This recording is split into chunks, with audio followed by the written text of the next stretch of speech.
alam naman natin yan, na isa sa mga tampok na balita lagi ngayong linggong ito, yung pong pag-aagawan po ng tatlong bayan dito sa Manila, sa Fort Bonifacio, yung Taguig City, Makati City, at yung Pateros, nag-aagawan sila sa ownership ng Fort Bonifacio, o ngayon ay mas kilala sa Bonifacio Global City.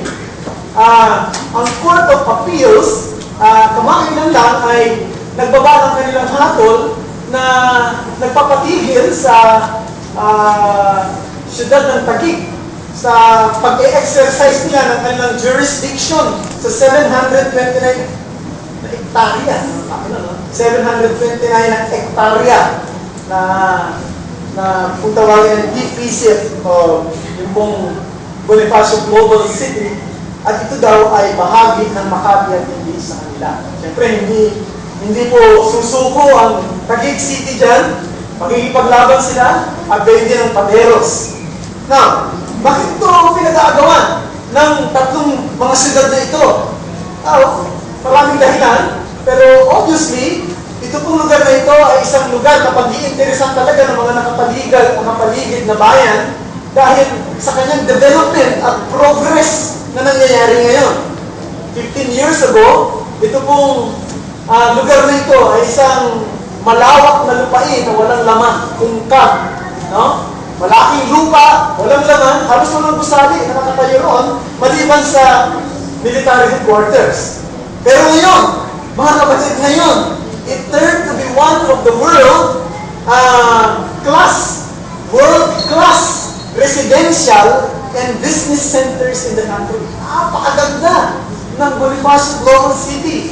At narito na yung mga world-class talaga ng mga residential condominium, buildings, and commercial centers sa ating bansa. Malaki ang pagbabago na nangyari dito sa Fort Bonifacio. Alam nyo, ang mga tao, ang lugar, at ang standard of living, nagbabago yan sa pagsulong ng mga taon. Pero nais kong sabihin na walang higit na mainam at walang kapantay na pagbabago, kundi ang pagbabago ng buhay ng isang tao. Buhay ng isang tao na siya ay dati nasa pamamahala ng kadiliman, ngayon siya ay nasa kaharian na ng Diyos. From darkness into light, mula sa kadiliman tungo sa kagilagilalas na liwanag, mula sa isang buhay na pinahihirapan ng kasalanan, tungo sa isang buhay na may kalayaan, kapayapaan, at kagalakan at pag-asa. Ngayon po umaga, ay ating titingnan ang isa sa mga may tuturing na strangest stories in the gospel. Isang kakaiba at isang natatanging kwento dito sa Ebanghelyo ang ating titingnan ngayon.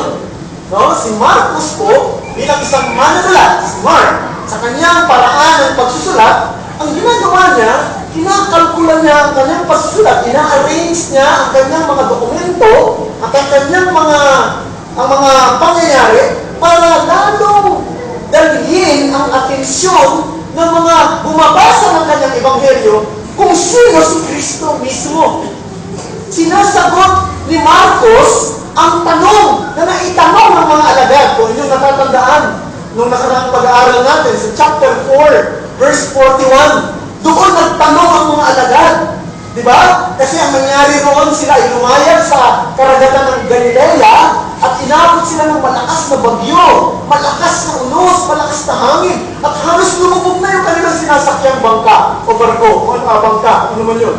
No? At natutulog ang Panginoon at ginising nila ang Panginoon sa Kristo. Pagkatapos, kung tumayo ang Panginoon, ay kanyang kinausap ang hangin, kinausap ang unos, at silang lahat ay tumigil. Nung makita ito ng mga alagad, sabi nila, sino ito? Who is this? Na maging ang bagyo, maging ang hangin ay sumusunod sa kanya. Yung tanong na yan ay sinagot ni Marcos dito sa kanyang mga sulat. Yung tanong na yun ay doon nagbuyan si Mark sa kanyang pagsagot sa kanyang event. Kaya in-arrange niya yung kanyang pagsusulat sa pagsagot doon sa tanong na, who is this? chapter 4, verse 35 to 41 na pinag-aralan natin nung huling pangyayari na ako ay nag-preach dito, makikita natin dito, pinresent ni Mark si Jesus Christ as Jesus has the power over the force of nature. Siya may kapangyarihan laban sa puwersa ng kalikasan. So chapter 5 verses 1 to 20, binasa ni Kuya Tom ngayon, Jesus has the power over the force of darkness or demons. Sa chapter 5 verses 21 to 34, pag-aaralan natin yan sa mga susunod, Jesus has the power over disease, sa karamdaman. And of course, chapter 5 verses 35 to 43, Jesus is the power over death. So, over demons, over darkness, over nature, over diseases, and over death. Ito po ang pinakikita ni Mark sa kanyang pagsusulat na kung saan si Jesus ay may kapangyarihan sa lahat ng puwersa. Ngayong umaga, ang ating bibigyan lamang ng pansin, yung binasa sa atin ni Kuya Tony ngayon, chapter 5 verses 1 to 20, Jesus is the power over the forces of demons. At ito po ang mensahe na gusto kong ipakita sa inyo. Jesus came to set us free from the bondage of evil one. Dumating si Jesus upang tayo'y palayain sa kapagkaalipin o sa pamamahala ng kadiliman. No? No, hindi ito naiintindihan ng karamihan. Maaari ang tingin ng marami, maliwanag naman ang buhay.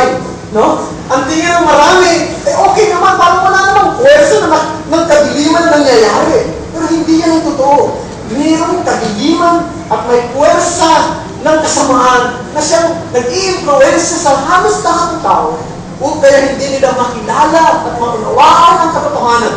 Si Jesus ay dumating upang bigyan tayo ng kalayaan sa pwersa ng kadiliman. Magbigyan tayo ng kalayaan sa galaw at influensya na Jesus came to set us free from the bondage of evil. Now, let me share to you 3 obvious points dito na meron pong natural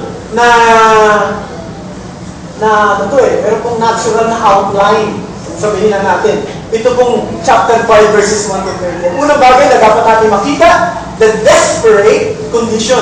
Pangalawa, the divine encounter. And pangatlo, the divided response. First, the desperate condition.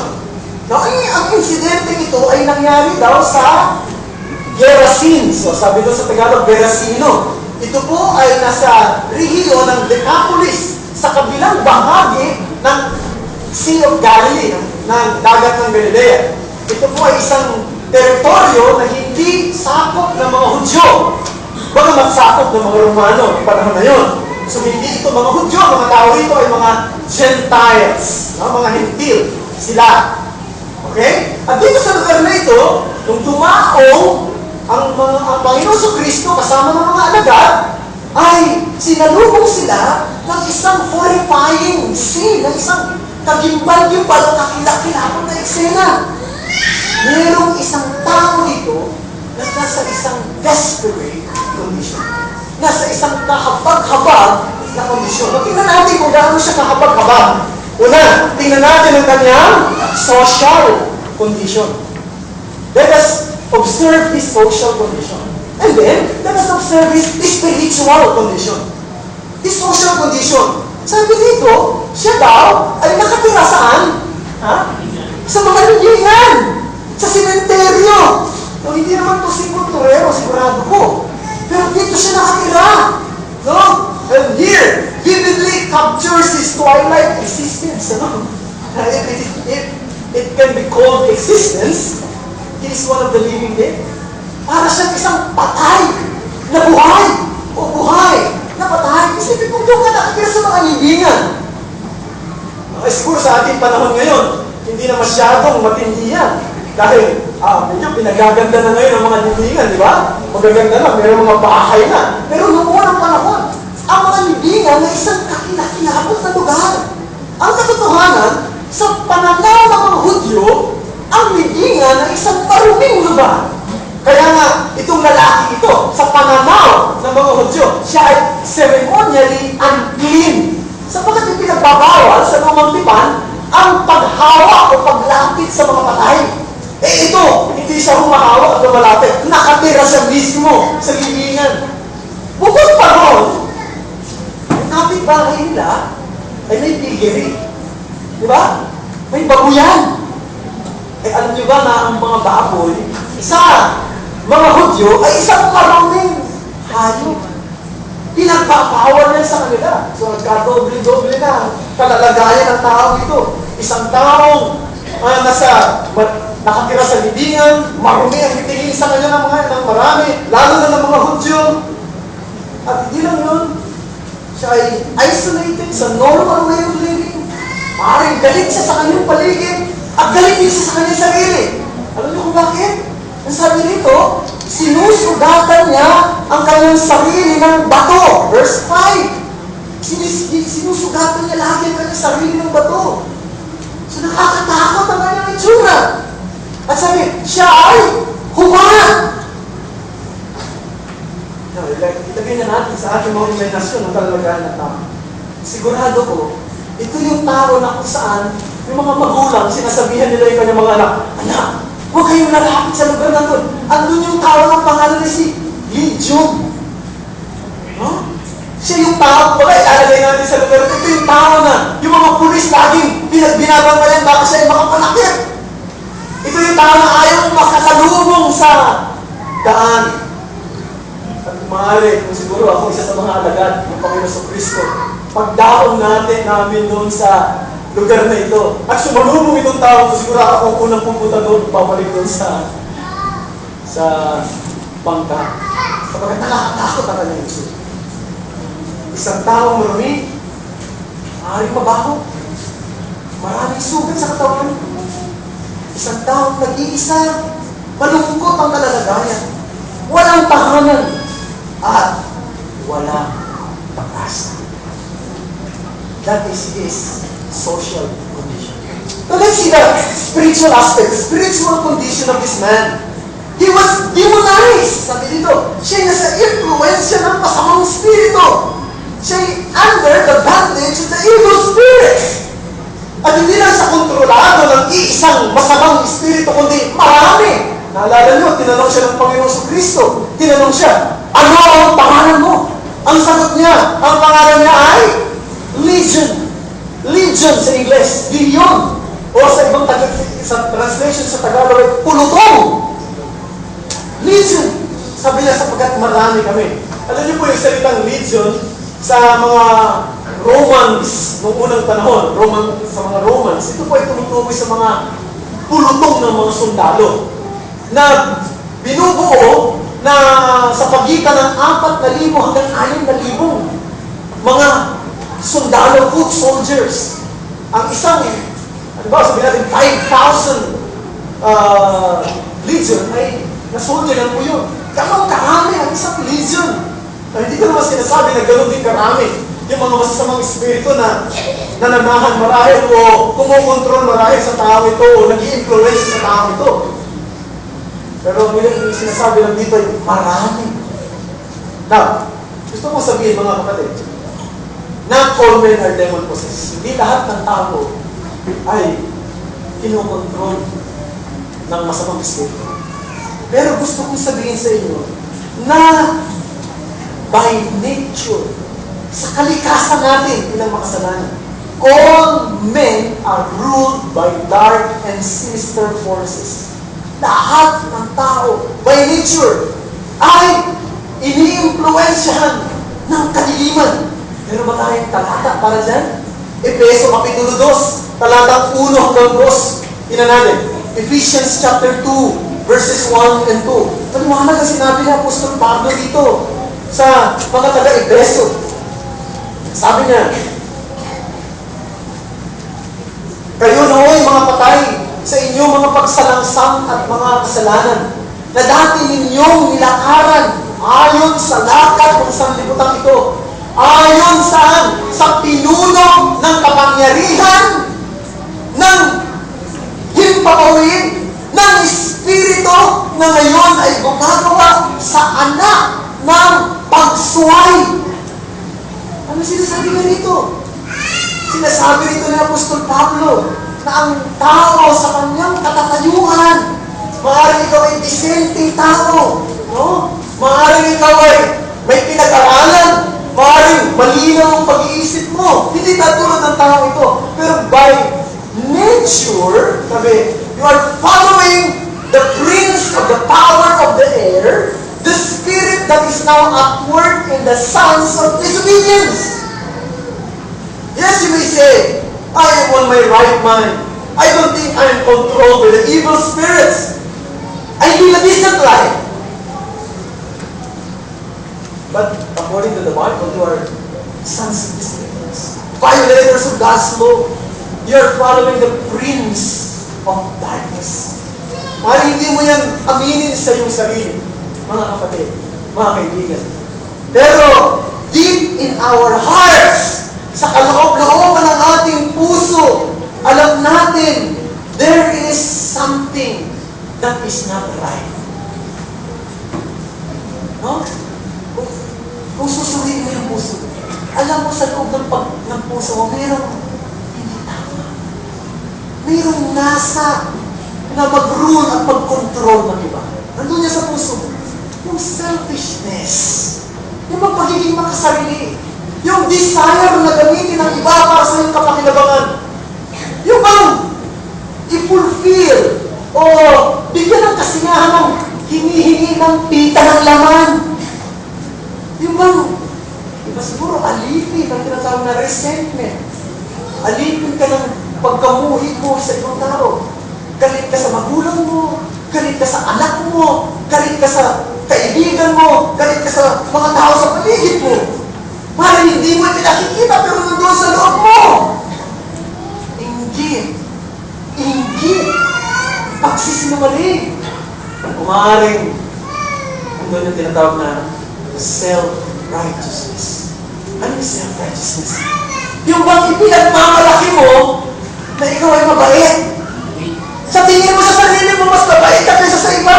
Mas matuwid ka kaysa sa iba. Self-righteousness. Alam niyo ba kung ano ang malinaw na halimbawa dyan? Siguro magugulat kayo mga bata, baka hindi kayo mahilig sa akin. Alam niyo ba kung ano ang malinaw na halimbawa dyan? Yung ating mga anak. Anong tingin niyo sa mga anak na malalaking? Anghel? Yun yung angels? Ha? Meron din sa Rosario, nakilala ko.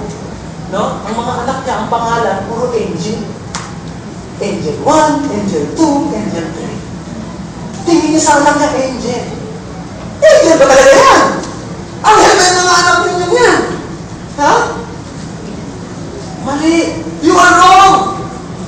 Makikita mo sa mga anak natin, sa mga batang yan. Wala pa silang sapat na isip. Pero meron silang desire to control the people. They have the desire to control his surrounding. Yung gusto niya, kailangan masunod. Pag pinigilan mo siya, mawawala siya. Ganyan ba kayo mga bata? Ha? Di ba? Nasa puso niya minsan? Ha? Mga bata, ano ba?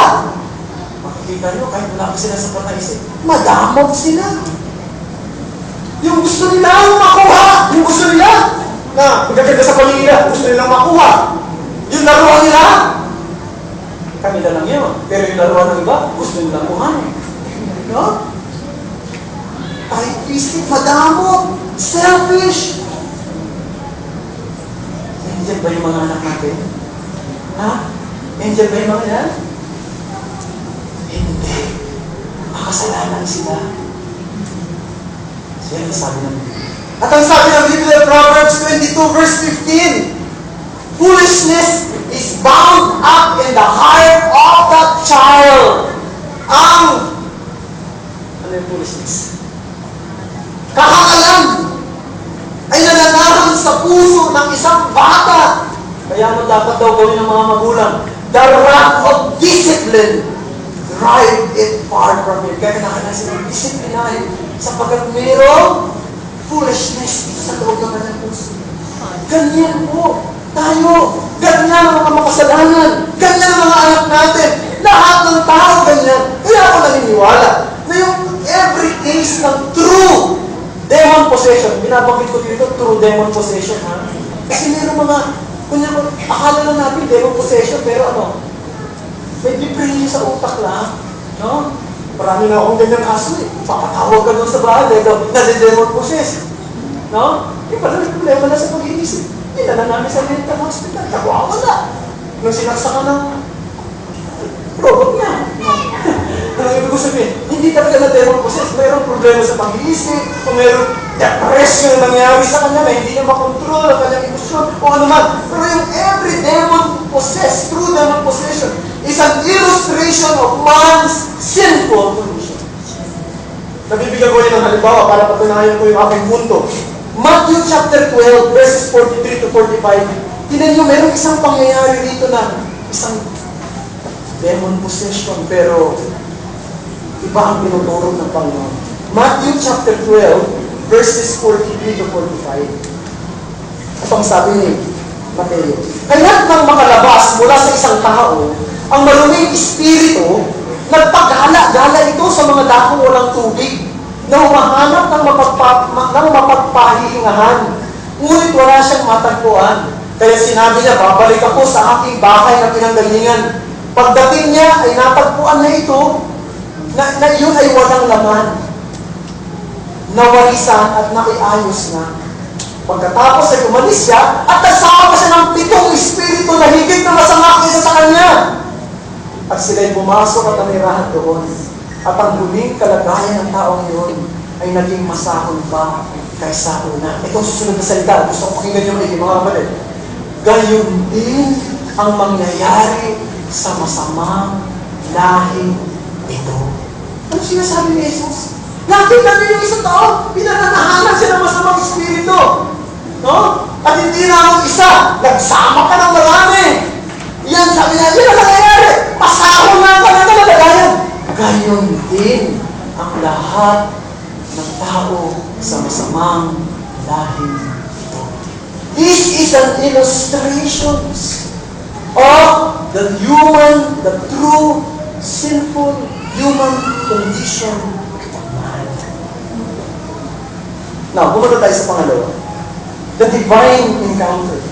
Dalawang tanong ang gusto ko sagutin dito. First, the question of supremacy, and then the question of significance. Paano ko na buo yung mga ganyang klase ng salita. First, the question of supremacy. No doubt, Jesus is not only the Messiah and the only Savior of sinners like us, but He is God Himself. He is the divine God. Siya yung Diyos. Na kung saan, dapat tayo sumamba sa Kanya, dapat tayo sumuko sa Kanya. Dito, kakaiba ang Panginoon, di ba? Nung lumapit yung isang tao, pinananahanan ng masamang espiritu, hindi naman gumamit ng Panginoon ng mga incantations, ano?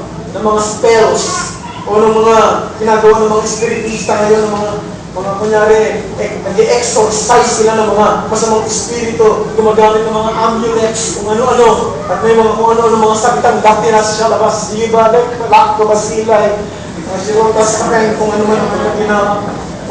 Hindi naman, di ba? Anong ginawa dito ng Panginoong Jesucristo? Salita lang! Hindi nga siya nag-pray. Di ba? Salita lang! Ibig sabihin, He has the authority to command the realm of spirit worlds. He is supreme being. Pero alam nyo, dahil na supreme being, in fact, nakilala siya dito eh. Nung lumapit yung di ba, nung dumating ang Panginoon Kristo, lumapit sa kanya yung taong ito, anong sabi ng tao? Sumisigaw siya ng malakas, verse 7. Ano ang pakialam mo sa akin, Jesus? O, pakilala niya. Kararating lang Jesus. Hindi pa nakakarating si Jesus sa lugar na yun. Sa Decapolis, doon sa Gergesenes. Ngayon lang siya nakarating doon. Sabi niya, nakilala niya. Ano ang pakialam mo sa akin, Jesus? Anak ng kataas-taasang Diyos, sabi niya. Kinakilala niya, pero sa sunod na sila, pinakikiusap ko sa iyo, alam-alam sa Diyos. Sumumpa ka! Huwag mo akong kahirapan. Nakita mo ha? Yung hindi po porque kinikilala niya ang Diyos, handa siya magpasakop sa Diyos. Gusto pa nga niya utusan yung Diyos eh. Di ba? Diyos! Alam ko ikaw ang Diyos, pero ganito gagawin ko ha? Pwede ba huwag mo akong kahirapan? Mga kapatid? Hindi ba ganyan din ang tao? Karamihan sa atin, gano'n? We recognize God, we recognize His sovereignty, but we insist on our own will. We don't want to submit to His Lordship. Yan ang puso natin. Alam niyo ba, ang isang taong nagpasakop kay Jesus ay isang taong sinukol muna ng Panginoon ng kanyang puso. Kaya ka nagpasakop, kaya ka nagsuko, kaya ka humilala sa kanya ng totoo ng dating sumunod, dahil ikaw muna yung sinukol ng Panginoon. Jesus, subdue your heart in order for you to submit to Him. So here we have the question of supremacy. Number 2, the question of significance. Alam nyo, for centuries, maraming taon na dumadaan. Maraming mga tao, lalo na yung mga philosophers, naging palaisipan sa kanila yung ginawa dito ng Panginoong Jesus, na yung masamang espiritu ay pinalipat na doon sa mga baboy. No? At pagkatapos yung mga baboy pumunta doon sa tao, sa lawa ng Galilea at nalunod lahat, 2,000 mga baboy. No? Nung ako po ay nasa Bible College, isa sa mga aklat na nabasa ko yung sinulat ng isang atheist na English philosopher na si Bertrand Russell. Ang pamagat ng kanyang libro ay Why I Am Not a Christian. Bakit ako hindi Kristiyano? Hindi ko masyadong maintindihan ang mga argumento niya. Pero isa sa mga paliwanag niya kung bakit siya daw hindi naniniwala sa Kristyanismo, hindi siya naniniwala sa Biblia, at hindi siya naniniwala sa Diyos. Dahil itong kwentong ito na nabasa niya. Nabasa daw niya ito.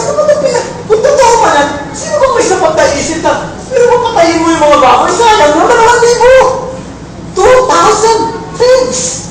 Nilunod ng Panginoon. Anong klase yan?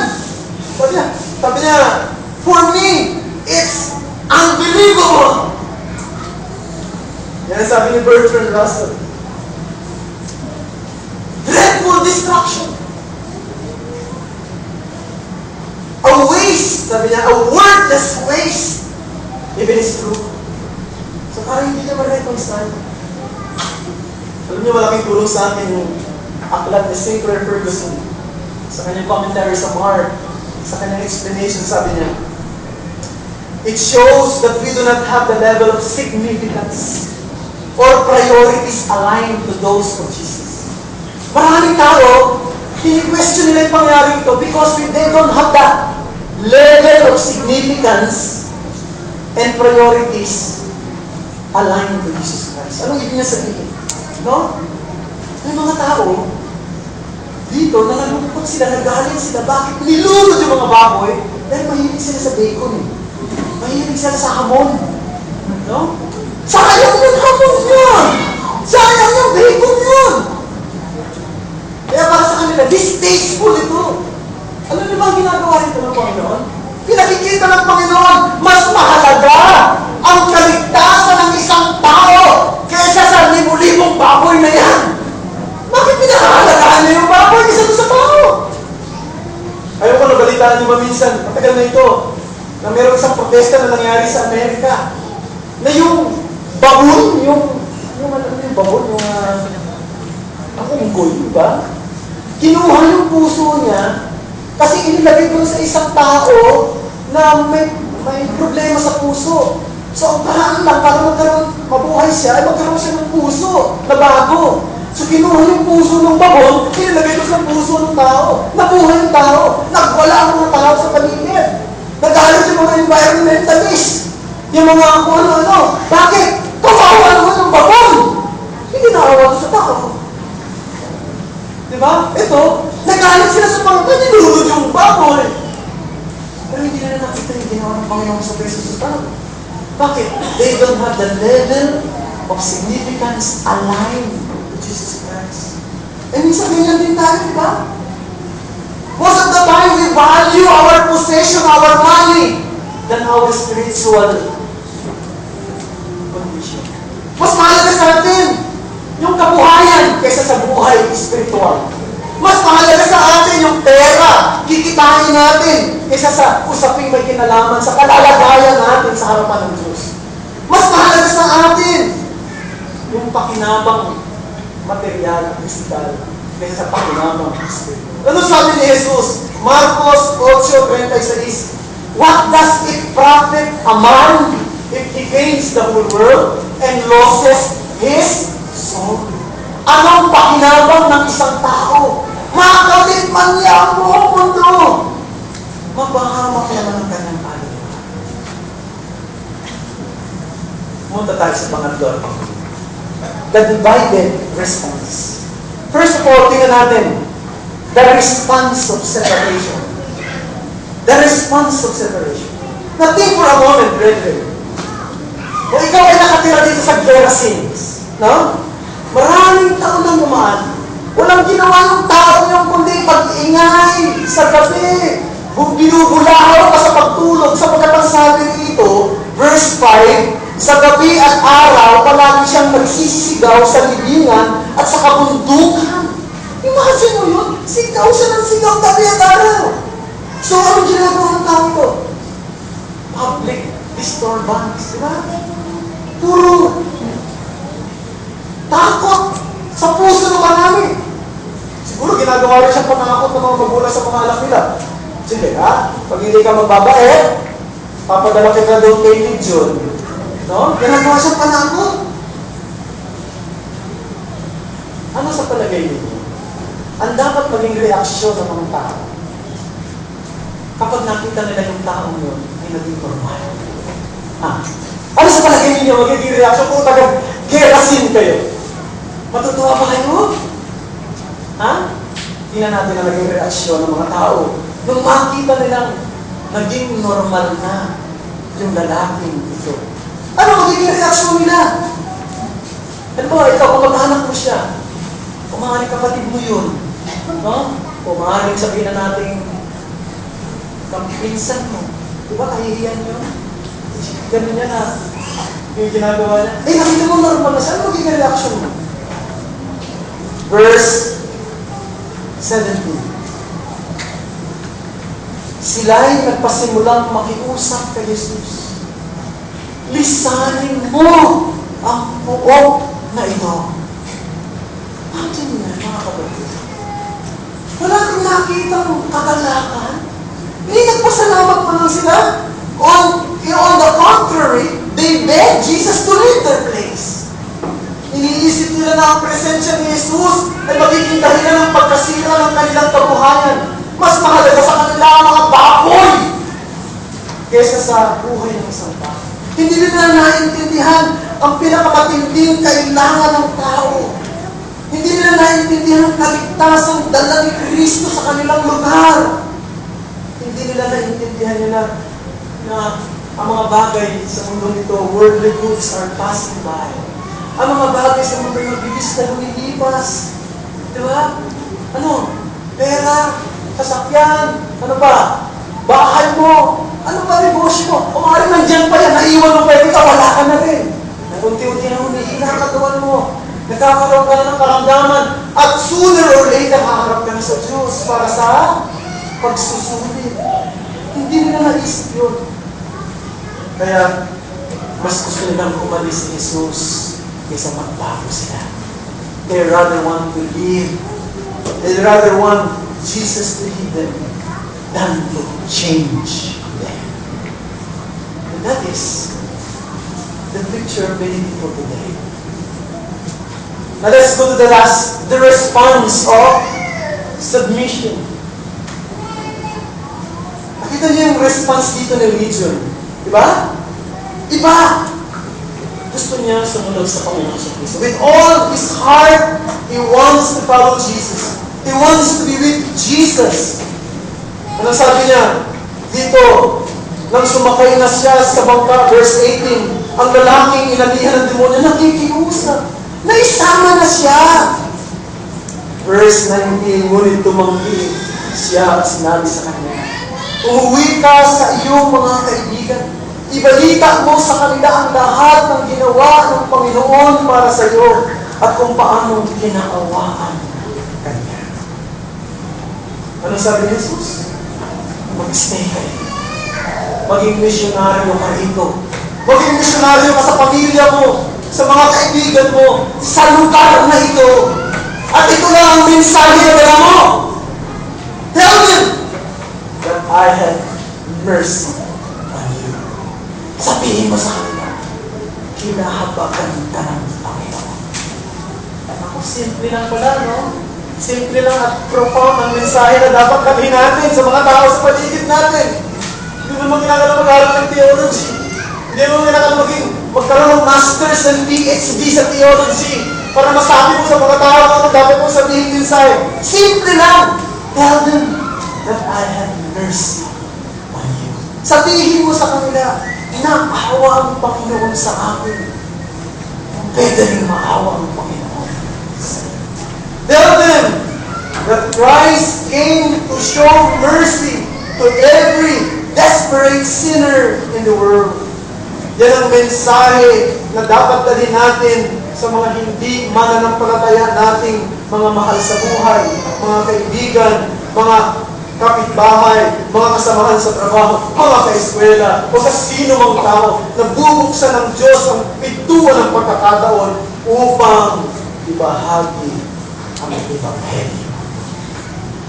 Bago ko magtapos, gusto ko ba yung hamunin, mga kaibigan, mga bata, mga anak, mga magulang na narito na nakikinig sa akin. What are you doing with Jesus? Anong ginagawa mo kay Jesus? Gusto mo ba siyang paalisin? Gusto mo bang walang Jesus na pwede maging Panginoon ng buhay ko? Gusto mo bang ikaw maging Panginoon ng sarili? O gusto mo sumunod sa akin? Ikaw ang sasagot niya sa isa. Ang makikita natin dito sa dalawang tugon na ito, divided response. Dalawang tugon. Response of separation or rejection and response of salvation.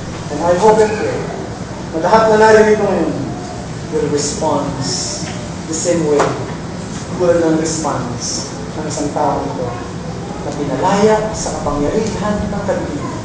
Binigyan ng biyaya ng kaligtasan. Ngayon, nakilala niya si Jesus. Tayo po yung pasalamat sa Panginoon at bago tayo magpasalamat, tayo po ay umawit muna. Ulitin natin, He's so sweet to trust in Jesus. Pagkatapos tayo magwawakas sa isang